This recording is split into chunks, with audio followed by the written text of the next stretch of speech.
yarambwiye ngo genda urebe muri uwo muryango. No kwinjira muri uwo muryango niho nasanze umubiri w'umwana nyakwigendera Akeza Rutiyomba aturamye mu kibido cya litiro 200 cyari cyuzuye amazi. Nk'uko byakomeje kuvugwa birashoboka ko ari akida wenda yabayeho ntawe uyiteze cyangwa se ikabaho hari umuntu wabigizemo uruhare. Twizeye ubutabera nubwo byaba ari umuntu wabikoze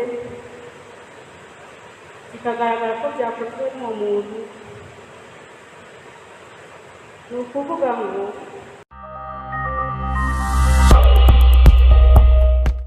Yesu ashimwe. Nitwa Nyiragira Protazi, nkabambuka mu muryango wa 13. Duhagaze aha ngaha nkabambukana na se wa nyakwigendera Rutiyomba Florien, abandi umwana wa 7 muri abana 13. Rutiyomba Florien ariwe se w'uyu mwana, akaba akurikirana na Witura. Muri ncamake ku itariki 14 mu gihe cya saa 5 n'igice, ise w'uyu mwana ariwe Rutiyomba Florien murumuna wanjye yarampamagaye ari ku kazi. Nanjye nari mu rugo kwa papa wacu tubyara, kubera duturanye yarampamagaye ati gerageza kwirukanka ujye mu rugo iwanjye, ndumva hari ibintu bitari byiza byahabaye, ukoresha imbaraga zishoboka zose ugereho na bwangu. Nyuma yo kumbwira amagambo nagize ibishoboka byose kugira ngo mbashe kugerayo. Naragiye ambwira yuko nakoresha wenda moto cyangwa ubundi buryo bushoboka bwose aba nagerayo byihuse. Nakoze ibyo yarambwiye, ndagenda. Ngeze mu nzira akomeje kumpamagara, bigeze aho ngo ntangira kwirukanka, ariko ku mahirwe make uko nahindukiraga nareba inyuma, moto zanshiyeho zose zabaga zihetse abagenzi. Narinze ngerayo ku buryo nari nambaye kambambiri, byageze no mu nzira nkuramo inkweto ntangira kwirukankanisha ibirenge. Nagezeyo mu rugo nsanga igipangu kirafunze, ngerageza gukora kuri sone, maze kuyikoraho bwa mbere ndategereza iminota nk'ibiri sinakumva umuntu uri kuza kunkingurira. Ndongera nkora nsanga igipangu kirafunze, ndongera ndasoma ubwa kabiri.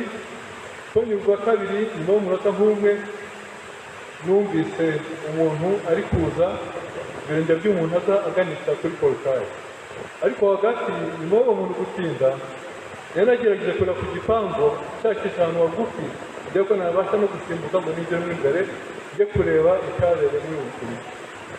Nyuma yo gufungurirwa, umukobwa yaje ahetse umwana muto arimo arira avuga ati ababyeyi b'uyu mwana ndaza kubasobanurira iki, ndabakizwa n'iki. Ndamubwira se habaye iki hano muri uru rugo? Arambwira ati hari umwana waguye mu mazi. Ndamubwira se uwo mwana ari hehe? Kuko yagendaga buhoro ahetse undi mwana mu mugongo, n'urwo rugo nari menyereye kurugendamo, narirukanse ngerageza kugenda ahantu hari robine, sinahabona umuntu. Gerageza kuzenguruka inzu yose, maze kuyizenguruka nta muntu nabonye. Maze kuzenguruka inzu niko nahuye n'uwo mukobwa w'umukozi wareraga abana muri urwo rugo. Ndamubaza ngo umwana waguye mu mazi ari hehe? Aragenda agerageza kunyereka ahantu hari icyo kidomoro cyari cyaguyemo uwo mwana, ariko we ntabwo yabashije kwinjiramo. Yarambwiye ngo genda urebe muri uwo muryango. Nyuma yo kwinjira muri uwo muryango niho nasanze umubiri w'umwana nyakwigendera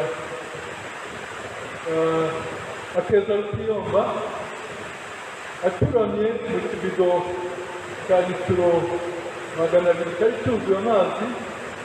Umutwe wari hasi mu ndiba, amaguru yari hejuru mu nguni y'icyo kibido cyari kirimo amazi.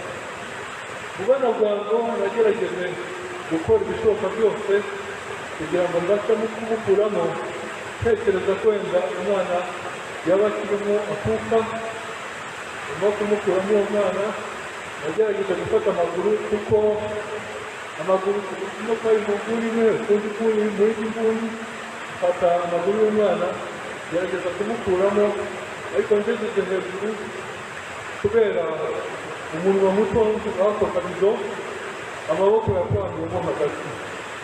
Ubwo nafatishije amaguru abiri n'ukuboko kumwe ku rutugu n'ukuboko kw'iburyo nkoresheje, nkoramo ukuboko kw'imoso